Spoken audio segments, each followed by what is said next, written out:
നമസ്കാരം. സി മലയാളം ന്യൂസിൽ ഇന്ന് മുതിർന്ന മാധ്യമപ്രവർത്തകൻ ആർ രാജഗോപാൽ സാറാണ് നമുക്കൊപ്പുള്ളത്. നമസ്കാരം സാർ. അപ്പോൾ നമുക്ക് ആദ്യം തുടങ്ങുന്നത് എല്ലാവരും കേൾക്കാൻ ആഗ്രഹിക്കുന്ന കുറച്ച് ചോദ്യങ്ങളാണ് എനിക്ക് ചോദിക്കാനുള്ളത്. ഒന്ന് ടെലഗ്രാഫിനെ കുറിച്ചാണ്. സാറിൻ്റെ എഡിറ്ററായിരുന്ന സമയത്ത് വന്ന ചില തലക്കെട്ടുകൾ അതെന്നും വായനക്കാരുടെ മനസ്സിലേക്ക് എപ്പോഴും ഓർത്തിരിക്കാവുന്ന തലക്കെട്ടുകളാണ്. ഒരുപക്ഷെ നമ്മൾ ചിന്തിക്കാത്ത തരത്തിലേക്കാണ് അന്ന് ദേശീയ മാധ്യമങ്ങളും മറ്റു മാധ്യമങ്ങളിൽ നിന്നൊക്കെ വ്യത്യസ്തമായിരുന്നു ആ തലക്കെട്ടുകൾ. എങ്ങനെയാണ് ആ തലക്കെട്ടുകൾ കൊടുക്കാനുള്ള കാരണം? അത് ഞാൻ പലപ്പോഴും പറഞ്ഞിട്ടുള്ള കാര്യമാണ്. ടെലിഗ്രാഫിൻ്റെ ഒരു പ്രത്യേകത ആയിരുന്നില്ല. പണ്ട് ഇന്ത്യയിലെ പല പത്രങ്ങളും ഇതൊക്കെ തന്നെയാണ് ചെയ്തുകൊണ്ടിരുന്നത്. അതിൽ നിന്ന് വലിയ വ്യത്യസ്തമായിട്ട് ടെലിഗ്രാഫ് ഒന്നും ചെയ്തിട്ടില്ല. പക്ഷേ ടെലിഗ്രാഫ് ഒരു റിലേറ്റീവ്ലി അക്കാലത്ത് പറയുകയാണെങ്കിൽ ഇന്ത്യയിലെ ഒരു യങ്ങസ്റ്റ് പേപ്പർ എന്ന് പറയുന്നത് 1982 പേപ്പർ തുടങ്ങുന്നത്. എനിക്ക് തോന്നുന്നു അതിന് ശേഷം വളരെ കുറച്ച് പത്രങ്ങൾ, ഇംഗ്ലീഷ് പത്രങ്ങൾ തുടങ്ങിയിട്ടുള്ളൂ. അപ്പോൾ അതുവരെ ഉണ്ടായിരുന്ന എസ്റ്റാബ്ലിഷ്ഡ് പേപ്പേഴ്സ് എല്ലാം സ്വാതന്ത്ര്യത്തിന് മുമ്പ് എസ്റ്റാബ്ലിഷ് 100 വർഷമൊക്കെ പഴക്കമുള്ള പത്രങ്ങളായിരുന്നു. അപ്പോൾ അതിൻ്റെ ഇടയിൽ വളരെ ഒരു അപ്പം ഈ നാച്ചുറലി ഈ ഒരു ചെറുപ്പത്തിൽ പേപ്പറിന് അതിൻ്റേതായ ചില ധിക്കാരങ്ങളും അതിൻ്റേതായ ചില അപ്പോൾ അവർക്ക് ഈ ചില നമ്മൾ ഈ പറയുന്ന ട്രഡീഷണൽ നിയമങ്ങളൊക്കെ ബ്രേക്ക് ചെയ്യുക എന്നുള്ളത് അതൊരു അപ്പോൾ അത് അങ്ങനെ ഒരു പത്രത്തിൻ്റെ തന്നെ ഒരു ക്യാരക്ടർ അങ്ങനെയായിരുന്നു. ന്യൂസ് റൂമിൻ്റെ ഒരു സ്ട്രക്ചറും അങ്ങനെയായിരുന്നു. വളരെ ചെറുപ്പക്കാരായിട്ടുള്ള ആളുകൾ. അതിപ്പോൾ ആ പേപ്പർ തുടങ്ങിയത് എം ജെ അക്ബർ, അദ്ദേഹത്തിന് എനിക്ക് തോന്നുന്നു തുടങ്ങുന്ന സമയത്ത് എഡിറ്ററിന് 32 വയസ്സേ ഉണ്ടായിരുന്നുള്ളൂ. അപ്പോൾ അങ്ങനത്തെ അങ്ങനെ ഒരു ഐക്കണക്ലാസ്റ്റ് എന്ന് പറയുന്നത് വിഗ്രഹധ്വംസനം എന്നുള്ള ആ രീതിയിലൊരു അതിനായിരുന്നു പത്രത്തിൻ്റെ ഒരു ക്രെഡോ എന്ന് പറയുന്ന സ്ഥലം. അപ്പോൾ അത് തുടരുകയാണ് ചെയ്തത്. അപ്പോൾ എനിക്കതിന് പ്രത്യേകിച്ച് ഇപ്പോൾ എന്തെങ്കിലും കഴിവോ അങ്ങനെ കൊണ്ടുള്ളതല്ല, അത് ആ പത്രത്തിൻ്റെ സ്ട്രക്ചർ അങ്ങനെയായിരുന്നു എന്നുള്ളത്. അതിന് മുമ്പും ഒരുപാട് അതുപോലത്തെ എക്സ്പെരിമെൻ്റലായിട്ടുള്ള കാര്യങ്ങൾ, പേജുകളും ഹെഡ്ലൈൻസൊക്കെ ചെയ്തിട്ടുണ്ട്. പക്ഷേ അന്ന് സോഷ്യൽ മീഡിയ അത് നമ്മളിപ്പോൾ കൽക്കട്ടയിൽ നിന്ന് മാത്രം പ്രസിദ്ധീകരിക്കേണ്ട പത്രം, കൽക്കട്ടയിലും പിന്നെ ഈസ്റ്റേൺ ഇന്ത്യയിൽ, നോർത്ത് ഈസ്റ്റിലെ ചില നഗരങ്ങളിൽ നിന്നാണ്. അതുകൊണ്ട് തന്നെ ഇന്ത്യയിലുള്ള മറ്റൊരു സ്ഥലങ്ങളിൽ അതിനെക്കുറിച്ച് ആളുകൾക്ക് പത്രത്തിനെക്കുറിച്ച് എല്ലാവർക്കും അറിയാം. ടെലിഗ്രാഫ് എന്ന് പറഞ്ഞാൽ പത്രപ്രവർത്തകർക്കിടയിൽ മാത്രമേ അറിയായിരുന്നു. പക്ഷേ സോഷ്യൽ മീഡിയ ഇപ്പോൾ ഞാൻ വന്ന സമയത്താണ് സോഷ്യൽ മീഡിയയും കൂടെ അങ്ങനെ ഒരു കോയിൻസിഡൻസ് കൊണ്ട് ആളുള്ളത് കൂടുതൽ അറിയപ്പെട്ടു എന്നുള്ളൂ. അതിനൊക്കെ ഞാൻ കൊടുത്തതിൽ എത്രയൊക്കെ വളരെ മനോഹരമായ ഹെഡ്ലൈൻസ് വേറെ എനിക്ക് മുമ്പുണ്ടായിരുന്ന Deepayan Chatterjee, M J Akbar was a very good headline writer. അങ്ങനെ ഒരുപാട് തലക്കെട്ടുകൾക്ക് അറിയപ്പെടുന്ന ഒരു പത്രം തന്നെയായിരുന്നു എല്ലായ്പ്പോഴും. ഇപ്പം മണിപ്പൂർ കലാപവുമായി ബന്ധപ്പെട്ട് മോദി ലോക്സഭയിൽ നടത്തിയൊരു പ്രസംഗമുണ്ട്.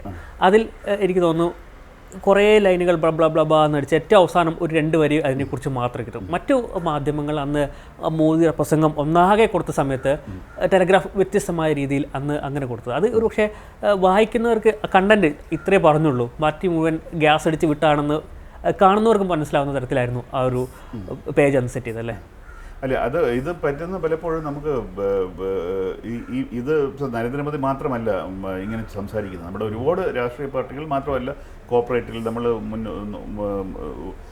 ആക്ടേഴ്സ്, ഇങ്ങനെയുള്ളവരിങ്ങനെ എന്തെങ്കിലും ഒരു പത്രസമ്മേളനം വിളിച്ച ശേഷം ഒരു ചോദ്യം ചോദിക്കുമ്പോൾ ആ ചോദ്യത്തിന് മറുപടി പറയാതെ അല്ലെങ്കിൽ അവരുടെ ഒരു പ്രസംഗത്തിന് ക്ഷണിക്കുമ്പോൾ അതിന് ആ വിഷയത്തിൽ ഊന്നൽ നൽകാതെ മറ്റു കാര്യങ്ങൾ ചെയ്യാമെന്നുള്ള പൊതുവേ നമ്മുടെ ഇടയിലുള്ള ഒരു പൊതുപ്രവർത്തകരുടെ ഇടയിൽ മറ്റുള്ളവരുടെ ഒരു അസുഖമാണത്. നമ്മൾ പറയേണ്ട കാര്യം കഴിയുന്നത്ര പറയാതിരിക്കുക എന്നുള്ളത്.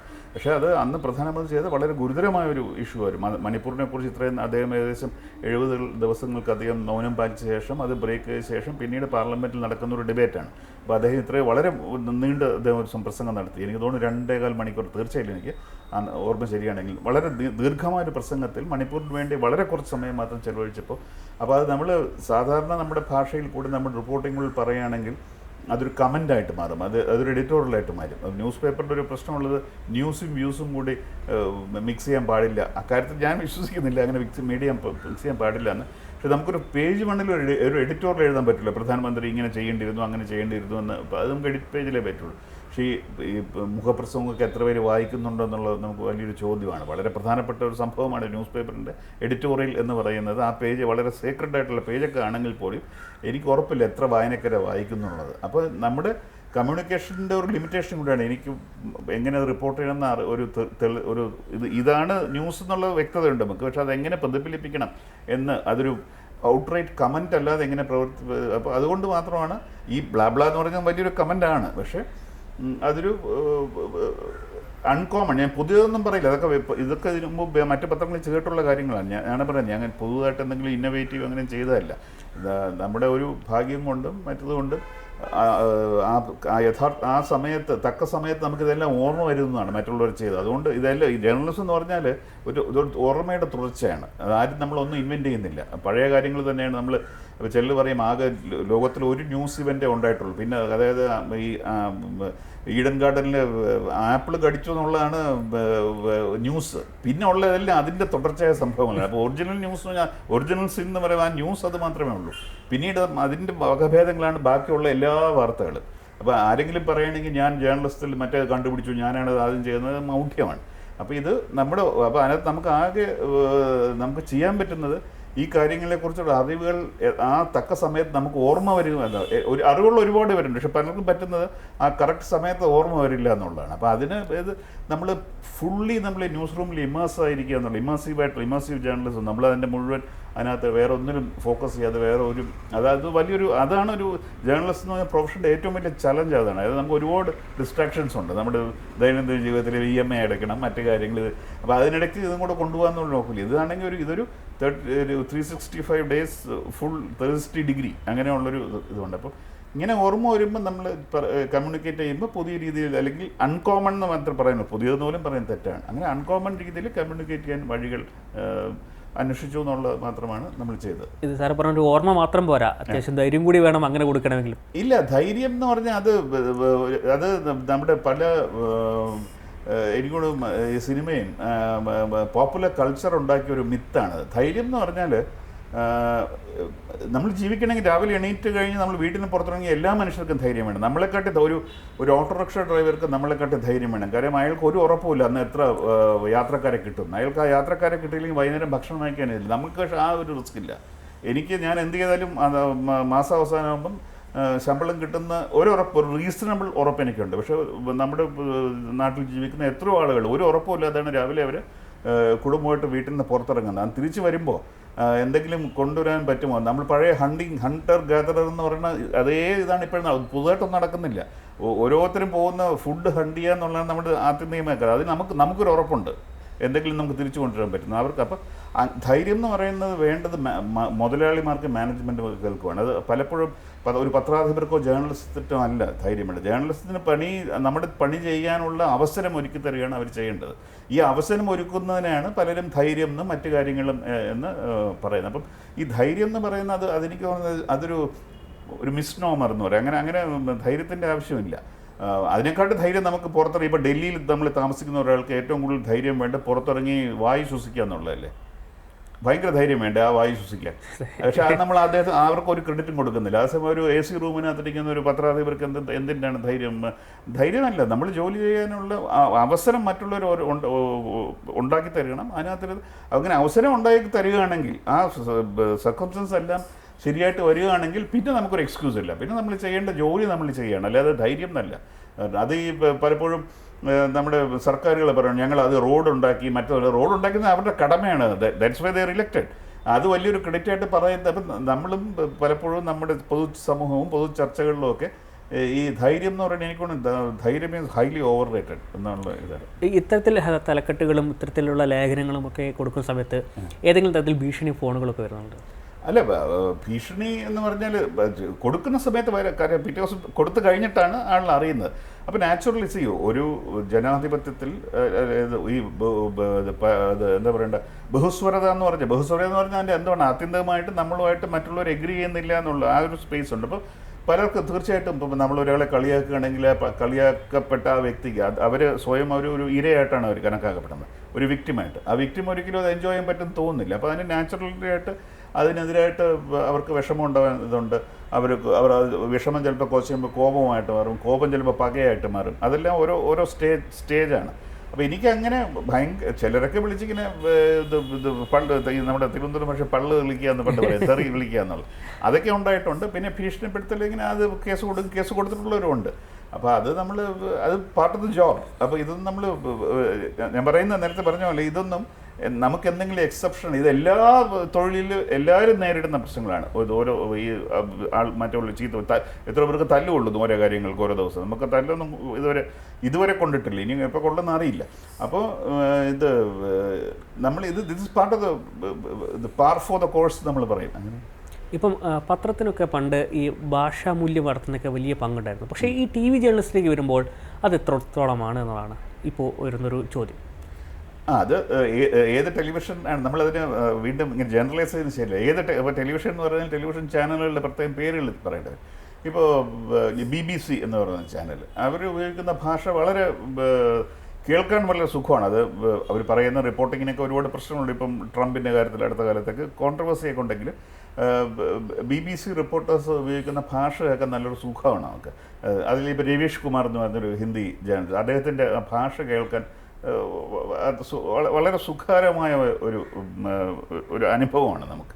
അപ്പോൾ പലരും അങ്ങനെ ചെയ്യുന്നുണ്ട്. അപ്പോൾ ടെലിവിഷനിൽ അത് അങ്ങനെ വന്നിട്ടുണ്ടോ എന്ന് ചോദിച്ചാൽ നമ്മൾ പിന്നെ അതിന് വേണ്ടി അടുത്ത ചോദ്യം, ഇന്ത്യൻ ടെലിവിഷനിൽ അത്രമാത്രം ഒറിജിനൽ റിപ്പോർട്ടിംഗ് ഉണ്ടോ എന്നൊരു ചോദ്യം വരുന്നുണ്ട്. മാത്രമല്ല, നമ്മുടെ പ്രൈം ടൈമിൽ നമ്മൾ പലപ്പോഴും കാണുന്നത് ഏതെങ്കിലും 3-4 ആങ്കേഴ്സ് ഇരുന്നിട്ട് അവരുടെ അഭിപ്രായം പറയുക, എന്നിട്ട് ഈ ഏതെങ്കിലും പൊളിറ്റിക്കൽ പാർട്ടിയുടെ ഒരു സ്പോക്സ് പേഴ്സണെ വിളിച്ച് ആ സ്പോക്സ് പേഴ്സൺ അതിനകത്ത് പറയാൻ എന്താണ് ക്വാളിഫിക്കേഷൻ ഉദ്ദേശിക്കുന്ന വിദ്യാഭ്യാസ യോഗ്യതയല്ല.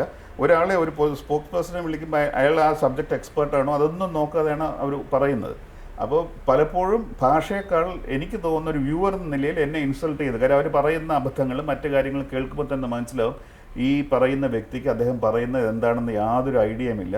ഏതോ പൊളിറ്റിക്കൽ പാർട്ടിയുടെ ഏതോ നേതാക്കളോ അല്ലെങ്കിൽ അവരുടെ ഒരു ഡിപ്പാർട്ട്മെൻറ്റോ വിങ്ങോ പറഞ്ഞ കാര്യങ്ങൾ അദ്ദേഹം വന്ന് തിരിച്ച് കാർബൺ കോപ്പിയോടെ നമ്മൾ ചെയ്യാണ്. അപ്പോൾ ഞാൻ ചെറിയൊരു ഉദാഹരണം പറയുകയാണ്. ഇപ്പോൾ ഒരു പത്രസമ്മേളനം നടന്നിരിക്കട്ടെ. ഒരു പത്രസമ്മേളനം നമ്മൾ കവർ ചെയ്യാൻ പോയി, ട്രഡീഷണൽ പത്രസമ്മേളനം. മുഖ്യമന്ത്രി അനൗൺസ് ചെയ്യുന്ന പത്രസമ്മേളനമാണെങ്കിലും രാത്രി ന്യൂസ് കാണിക്കുമ്പോൾ നമ്മൾ മുഖ്യമന്ത്രി pot, president of India pot, പ്രധാനമന്ത്രി പോട്ട് ആണെന്നിരിക്കട്ടെ, അല്ലെങ്കിൽ ഒരു നോബൽ ജേതാവിൻ്റെ പത്രസമ്മേളനമാണെന്നിരിക്കട്ടെ, നമ്മളത് പൂർണ്ണമായിട്ട് കാണിക്കാറുണ്ട്. എഡിറ്റ് ചെയ്തിട്ടല്ലേ കാണിക്കുള്ളൂ. എന്തുകൊണ്ടാണ് എഡിറ്റ് ചെയ്യുന്ന കാര്യം, മനുഷ്യർ സാധാരണഗതിയിൽ നമ്മളെല്ലാം സംസാരിക്കുമ്പോൾ ലൂസ് ടോക്ക് എന്നൊരു സംഭവം ഉണ്ടാകും, നമ്മളറിയാതെ. അത് മാത്രമല്ല, നമ്മുടെ വാർത്തയ്ക്കകത്ത് നമുക്കൊരു സ്പെസിഫിക് ടൈമും സ്പേസും ഉണ്ട്. അപ്പോൾ അതിനകത്ത് നിർത്താൻ വേണ്ടി നമ്മൾ പലപ്പോഴും എഡിറ്റ് ചെയ്യാറുണ്ട്.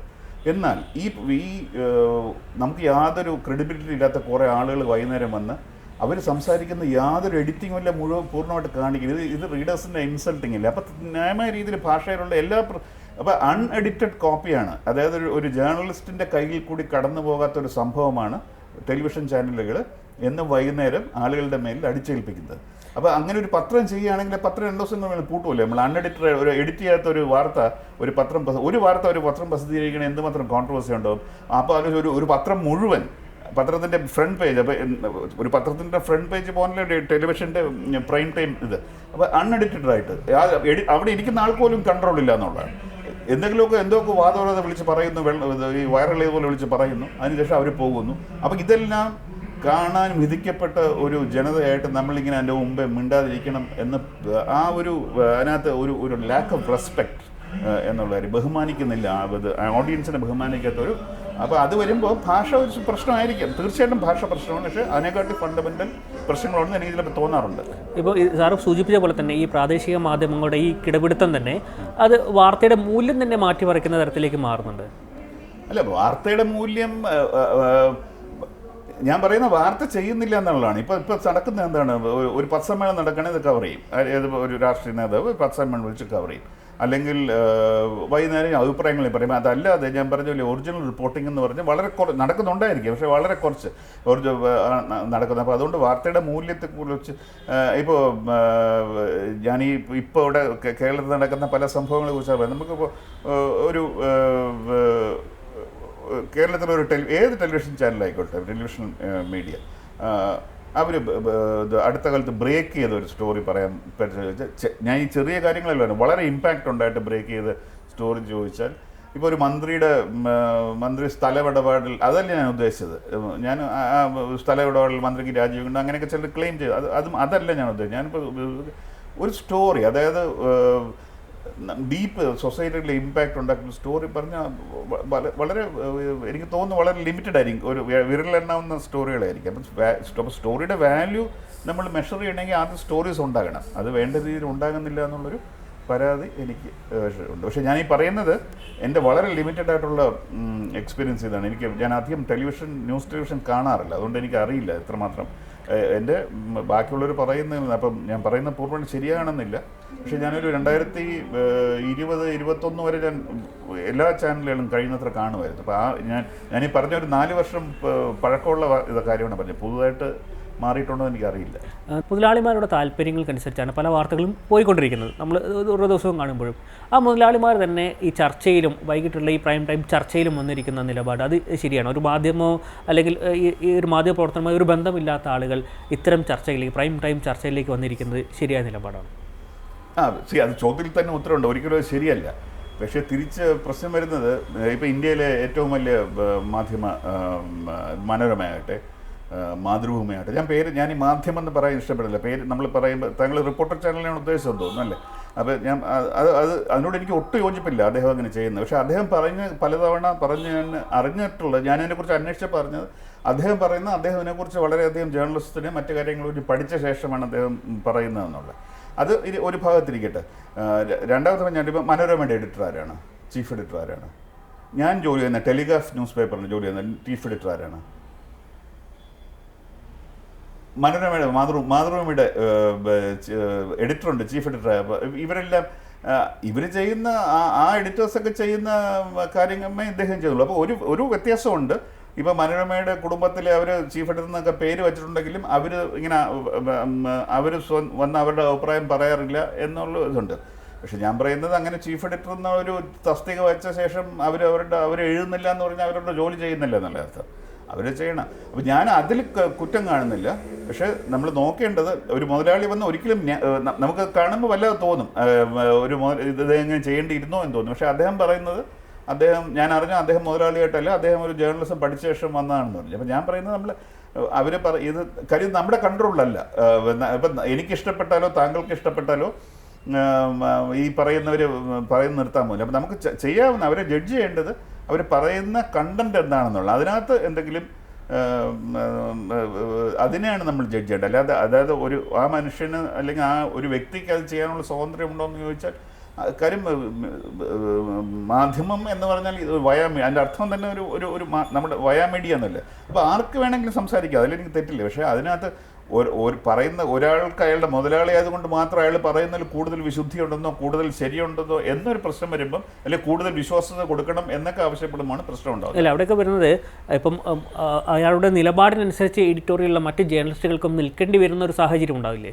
അത് പത്രങ്ങളിൽ ബാക്കി എല്ലാ മാധ്യമങ്ങളും നടക്കില്ല. ഇപ്പോൾ ഏതെങ്കിലും ഞാൻ വീണ്ടും പേര്, ഇപ്പം ടെലിഗ്രാഫ് എന്നൊരു പത്രം ഞാൻ ജോലി എന്ന് പറഞ്ഞു. അപ്പോൾ ഞങ്ങളെന്ന് പറഞ്ഞു, ഞാൻ ജോലി ചെയ്യുന്ന ഞാൻ 32 വർഷം ജോലി ചെയ്ത സ്ഥാപനമാണ്. അപ്പോൾ അവിടെ ചേരുമ്പോൾ എൻ്റെ ഒരു തൊഴിലാളി എന്ന നിലയിൽ എൻ്റെയും കൂടെ കടമയാണ് എന്താണ് ഈ പത്രം എന്തിനു വേണ്ടി നിലകൊള്ളുക ഞാൻ അന്വേഷിക്കണം. അപ്പോൾ ഞാൻ അന്ന് അന്വേഷിച്ച് തന്നെയാണ്. അപ്പോൾ വളരെ വ്യക്തമായിട്ട് പറഞ്ഞു, അവരൊരു റൈറ്റ് വിങ് ഞാൻ ഉദ്ദേശിക്കുന്നത് സാമ്പത്തിക റൈറ്റ് വിങ്, പൊളിറ്റിക്കലായിട്ട് വളരെ സെക്യുലർ ആയിട്ടുള്ള ഒരു ഹൗസ് തന്നെയായിരുന്നു. അതിന്നും രോമാഞ്ച സമരത്തിൽ മറ്റു കാര്യത്തിൽ വളരെ സെക്യുലർ ആയിട്ടുള്ള, പക്ഷേ എക്കണോമിക് ഇതിൽ വളരെ റൈറ്റ് വിങ്, അതായത് ഇടതുപക്ഷം കാര്യങ്ങൾ തെറ്റാണ്, ഇടതുപക്ഷം ചെയ്യുന്ന എക്കണോമിക് പോളിസികൾ തെറ്റാണ്, അതിനെ എതിർക്കുക, ഫ്രീ മാർക്കറ്റ് റിഫോംസ് ആഡം സ്മിത്തിൻ്റെ അതിലാണ്. അപ്പോൾ അവിടെ വെച്ച് ഞാനൊരു തീരുമാനം എടുക്കണം. അപ്പോൾ അങ്ങനെ ഒരു സ്ഥാപനത്തിൽ എനിക്ക് ജോലി ചെയ്യണോ വേണ്ടയോ എന്നുള്ള അത്രയുള്ള ബേസിക് വിദ്യാഭ്യാസം ഉള്ളവരല്ലേ ജേർണലിസ്റ്റുകളാവുന്നത്. അപ്പോൾ ഞാൻ ആ തീരുമാനം എടുത്തു. എനിക്ക് അതിനോട് വിരോധമില്ല, ഈ പറഞ്ഞ കാര്യങ്ങളോട് എനിക്ക് പ്രത്യേകിച്ച് അക്കാലത്ത് വിരോധമില്ലായിരുന്നു. അപ്പോൾ അങ്ങനെയാണ് ഞാൻ അപ്പോൾ ഞാൻ ജോയിൻ ചെയ്ത് കഴിഞ്ഞ ശേഷം അവിടെ ഇത് കഴിഞ്ഞ ശേഷം എൻ്റെ അഭിപ്രായങ്ങളെ അവിടുത്തെ മുതലാളി അല്ലെങ്കിൽ എഡിറ്റർ ഇൻഫ്ലുവൻസ് ചെയ്യാൻ ശ്രമിച്ചു. അത് ഞാൻ സമ്മതിക്കില്ല എന്ന് പറഞ്ഞപ്പോൾ എൻ്റെ അഭിപ്രായങ്ങൾ ഇൻഫ്ലുവൻസ് ചെയ്ത്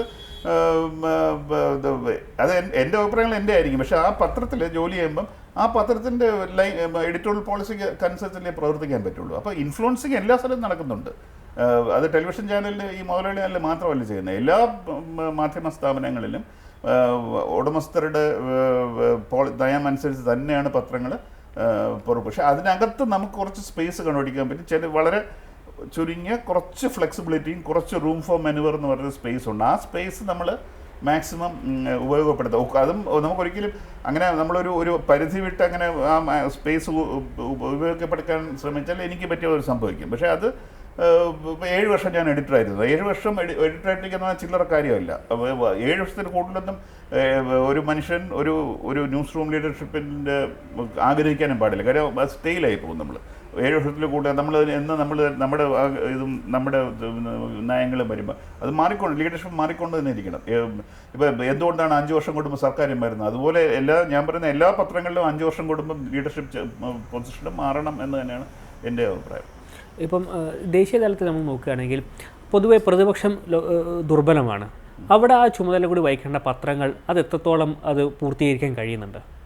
ഒട്ടും കഴിയുന്നില്ല. അതാണ് ഏറ്റവും വലിയ നമ്മുടെ മാധ്യമത്തിൻ്റെ അപചയം എന്ന് പറയുന്നത്. ഞാൻ പറയുന്നത് അതാണ്. അത് ഈ മുതലാളിമാരുടെ വ്യൂസോ അല്ലെങ്കിൽ മറ്റുള്ളവർ പറയുന്നതിന് അതൊന്നും ഒരു പ്രശ്നമല്ല. ഏറ്റവും വലിയ പ്രശ്നം പ്രതിപക്ഷം ശക്തമായിട്ടിരിക്കട്ടെ, എന്നിരുന്നാലും ഒരു രാജ്യത്തെ ഏറ്റവും വലിയ പ്രതിപക്ഷം എപ്പോഴും മാധ്യമങ്ങൾ തന്നെ ആയിരിക്കണം. അത് സമ്പൂർണ്ണമായി പരാജയപ്പെട്ടു എന്ന് പറയണം. അതായത് ലെഗസി മീഡിയ, നമ്മുടെ ട്രഡീഷണൽ മീഡിയ, ലെഗസി മീഡിയ എന്ന് പറയുന്ന മാധ്യമ സ്ഥാപനങ്ങൾ, വലിയ വമ്പൻ സ്ഥാപനങ്ങൾ, അവർ പൂർണ്ണമായിട്ടും പരാജയപ്പെട്ടു. ചിലപ്പോൾ അവരെ സംബന്ധിച്ചിടത്തോളം വിജയമായിരിക്കും, അവർ മനഃപൂർവ്വം ചെയ്യുന്നതായിരിക്കും. അങ്ങനെയാണെങ്കിൽ അതൊരു വിജയമാണ്. അവർ ചെയ്യുന്നില്ല എന്നുള്ളത് അതിന് സംശയമില്ല. പക്ഷേ ഓൺലൈനിലൊക്കെ ചില വ്യത്യസ്തമായ രീതിയിൽ ചില യൂട്യൂബേഴ്സും മറ്റുള്ളവരും, പിന്നെ ഓൺലൈൻ മീഡിയ, യൂട്യൂബേഴ്സ് മാത്രമല്ല, ഓൺലൈനിൽ വരുന്ന പോർട്ടൽസും 3, 4, 5 പോർട്ടൽസ് വളരെ നല്ല ജേർണലിസം ചെയ്യുന്നുണ്ട്. ഇത് ഒരു പക്ഷേ ഈ സർക്കാരുകൾ തന്നെ ഇതിനെ ടാമർ ചെയ്തിട്ട് കൊണ്ടുപോവുകയാണോ ചെയ്യുന്നത്, അല്ലെങ്കിൽ ഒരു നിഷ്പക്ഷ താല്പര്യത്തിനപ്പുറത്തേക്ക് ഈ മാധ്യമങ്ങൾ പ്രവർത്തിക്കുന്നതാണോ? അതിനു മുമ്പ് ഞാൻ നേരത്തെ പറഞ്ഞ പ്രതിപക്ഷത്തിന് നമ്മുടെ മാധ്യമങ്ങൾ പ്രതിപക്ഷത്തിൻ്റെ ജോലി ചെയ്യുന്നു എന്ന് മാത്രമല്ല, പലപ്പോഴും പ്രതിപക്ഷത്തിനെയാണ് അവരുടെ ക്രിറ്റിസിസത്തിന് അവർ ഗവൺമെൻറ്റിനെ വിധേയമാക്കേണ്ട നിരീക്ഷത അത്ര ഈ മൈക്രോസ്കോപ്പിക് എക്സാമിനേഷൻ എന്ന് പറയുന്ന പലപ്പോഴും മാധ്യമങ്ങൾ ചെയ്യുന്നത് പ്രതിപക്ഷത്തിനെ ഇൻസ്പെക്ഷൻ ചെയ്യാണ് ചെയ്യുന്നത്. ഈ രാഹുൽ ഗാന്ധിക്ക് എവിടെ തെറ്റുപറ്റി, അയാൾ എത്ര മോശമാണെന്നുള്ളതിനുള്ള അതിൽ നരേന്ദ്രമോദി പറഞ്ഞതിനകത്ത് സത്യം കൊണ്ട് കള്ളമെന്ന് പറയാൻ ആർക്കും തയ്യാറല്ല. അപ്പോൾ അങ്ങനെ അതൊരു ഒരു ഡെമോക്രാറ്റിക് ഇതിനകത്ത് ഒരു ട്രഡീഷനകത്ത് ഒരു പാരഡോക്സ് ആണ്. പ്രതിപക്ഷമായിട്ട് പ്രവർത്തിക്കുന്നില്ല എന്ന് മാത്രമല്ല, നമ്മൾ നേരത്തെ പറഞ്ഞ ദുർബലമായ പ്രതിപക്ഷത്തെ കഴിയുന്നത്ര പ്രതിരോധിക്കാൻ വേണ്ടിയും ഇവർ ശ്രമിക്കുന്നു എന്നുള്ളത്. നമ്മൾ ദേശീയ തലത്തിലടക്കം സർക്കാരിനെതിരെയുള്ള വരുന്ന വാർത്തകൾ വളരെ കുറവാണ്. ആകെ പുറത്തു വരുന്ന വാർത്ത സർക്കാർ ഇത് ചെയ്തു, ഇങ്ങനെ ചെയ്യാൻ പോകുന്നു, അല്ലെങ്കിൽ അടുത്ത് ഇതിങ്ങനെ നടപ്പിലാക്കും, അങ്ങനത്തെ വാർത്തകൾ മാത്രമേ ഈ ദേശീയ തലത്തിലടക്കം വാർത്തകളായി പുറത്തു വരുന്നുള്ളൂ. അതെ, അതാണ് ഞാൻ ഉദ്ദേശിച്ചത്. പ്രതിപക്ഷം എന്ന രീതി, ഇപ്പോൾ ഉദാഹരണത്തിന് ഇപ്പോൾ ഇന്ന് അടുത്തിടെയായിട്ട് പല പത്രങ്ങളിലും ഒരു വാർത്ത വന്നിരുന്നു. ഈ ടാറ്റ ഗ്രൂപ്പ് അവർ എത്ര 750 കോടിയോ ഏകദേശം 84-85% അവരുടെ ഡൊണേഷൻ BJPക്ക് ആയിരുന്നു. കോൺഗ്രസിന് കിട്ടിയിരിക്കുന്ന 8%, 77 കോടി. മറ്റേ 750 കോടിയും കോൺഗ്രസിന് 77 കോടിയും. അതാണ് വ്യത്യാസം. BJPക്ക് 750. അപ്പോൾ അത് ഞാനൊരു പത്രത്തിൽ കണ്ട ഒരു ചെറിയൊരു സിംഗിൾ കോളം ഒരു വാർത്ത, അതായത് ഇങ്ങനെ കൊടുത്തു എന്ന് പറഞ്ഞ്. അപ്പോൾ ആ പത്രത്തെ സംബന്ധിച്ചുള്ള അവർ തെറ്റൊന്നും ചെയ്തിട്ടില്ല, അവരത് കറക്റ്റായിട്ട് റിപ്പോർട്ട് ചെയ്തിട്ടുണ്ട് ചെയ്തത്. പക്ഷേ അത് സ്ക്രോൾ എന്ന് പറഞ്ഞൊരു പബ്ലിക്കേഷൻ, അപ്പോൾ അവർ പറഞ്ഞ എന്താണെന്ന് വെച്ചാൽ, ഈ 750 രൂപ ഡൊണേഷൻ കൊടുക്കുന്നതിന് എത്രയോ ആഴ്ചകൾക്ക് മുമ്പിൽ 2 സെമി കണ്ടക്ടർ വലിയ പ്രോജക്ട്സ് ഈ ടാറ്റ ഗ്രൂപ്പിന് കേന്ദ്ര സർക്കാർ കൊടുത്തിട്ടുണ്ട്. അന്ന് മാത്രമല്ല, ആ 2 പ്രോജക്റ്റിനും കൂടെ സബ്സിഡി ഏകദേശം 44,000 കോടി രൂപ 44,000 crore സബ്സിഡിയാണ് കൊടുത്തിരിക്കുന്നത്. ഇത് 4-5 ആഴ്ചയ്ക്കും. പക്ഷേ സ്ക്രോൾ എന്ന് പറഞ്ഞ അവർ പറയുന്നില്ല ഇങ്ങനെ ഇതിനകത്ത് കറപ്ഷൻ ഉണ്ടെന്നൊന്നും. അവർ ആ പറയേണ്ട ഫാക്ട്സ് വായനക്കാർക്ക് തീരുമാനം. ഞാനും പറയുന്നില്ല ഇതിനകത്ത് അഴിമതി ഉണ്ടെന്നുള്ള കാര്യം. ഈ ഡൊണേഷൻ 750 രൂപ, 750 കോടി രൂപ, 84% ഡൊണേഷൻ ടാറ്റ ഗ്രൂപ്പ് കൊടുക്കുന്നതിന് എത്രയോ ആഴ്ചകൾക്ക് മുന്നിൽ കേന്ദ്ര സർക്കാർ അവർക്ക് 2 സെമി കണ്ടക്ടർ പ്രോജക്റ്റ്, അതായത് ആ പ്രോജക്റ്റിനകത്ത് സബ്സിഡി ഗവൺമെൻറ് കൊടുത്തിരിക്കുന്നത് 44,000 കോടി രൂപയാണെന്നുള്ള ഇത് അറിയിക്കുക എന്നുള്ളൊരു ധർമ്മം മാധ്യമങ്ങൾക്കുണ്ട്. അതേസമയം നേരത്തെ ഞാൻ പറഞ്ഞ പത്രത്തിലാണെങ്കിൽ ഈ കണക്കുകൾ മാത്രം, ഇത്ര കൊടുത്തു കോൺഗ്രസിന് ഇത്രേ കിട്ടുള്ളൂ, മറ്റവർക്ക് BJPക്കാണ് ഏറ്റവും കൂടുതൽ കിട്ടിയത്. അതൊക്കെ സ്ക്രോള് പറഞ്ഞതിന് അതിൻ്റെ കൊടുത്ത് ഈ കാര്യം കൊണ്ട് പറഞ്ഞു. അപ്പോൾ സ്റ്റോറിയുടെ തന്നെ കംപ്ലീറ്റ് കോംപ്ലക്ഷനും നേച്ചർ ഓഫ് ദ സ്റ്റോറി മാറുകയാണ്. ഇതാണ് ജേർണലിസം. നേരത്തെ ആദ്യം പറഞ്ഞ സ്റ്റെനോഗ്രാഫി, അതായത് ഒരു പത്രക്കുറിപ്പ് നോക്കി ഇത്ര എന്നൊക്കെ നടക്കുന്നത്. അപ്പോൾ ഇപ്പം കൂടുതൽ നടക്കുന്നത്, ഏറ്റവും കൂടുതൽ നടക്കുന്ന സ്റ്റെനോഗ്രാഫിയാണ്, ജേർണലിസം അല്ല എന്നുള്ളത്. രണ്ടും തമ്മിലുള്ള ഇതാണ് ജേർണലിസവും സ്റ്റെനോഗ്രാഫി തമ്മിലുള്ള വ്യത്യാസം. അതാണ് സ്ക്രോള് ചെയ്ത ജേർണലിസം, മറ്റേത്. പക്ഷേ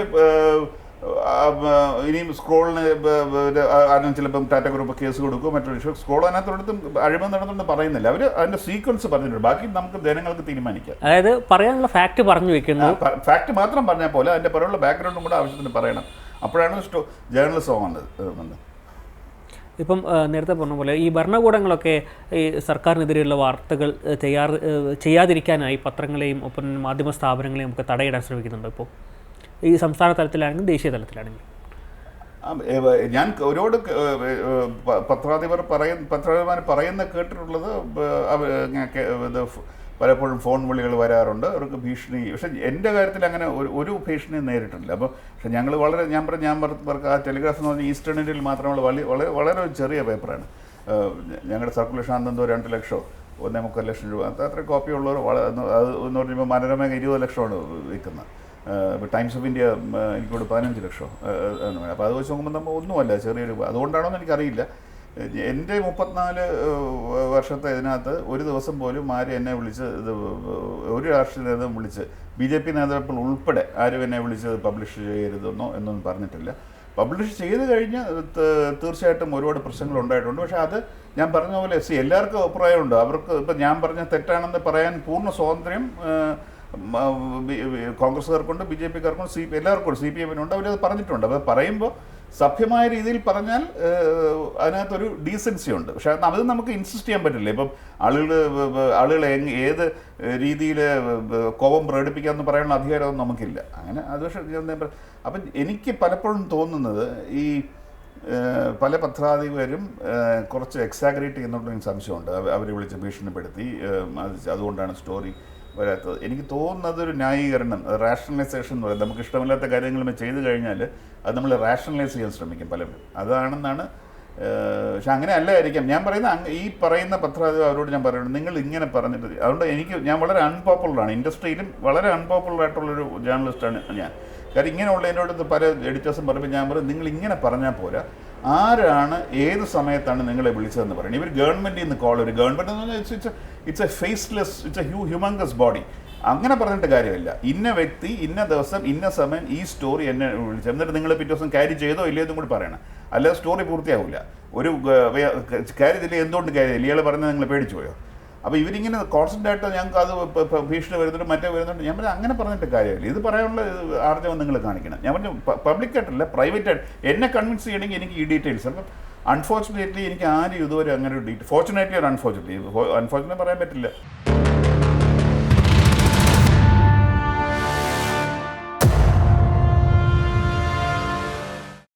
ഏറ്റവും പുതിയ വാർത്തകളും വിശേഷങ്ങളും വിരൽ തുമ്പിലറിയാൻ സീ മലയാളം ന്യൂസ് എല്ലാ ഡിജിറ്റൽ പ്ലാറ്റ്ഫോമുകളിലും ലഭ്യം.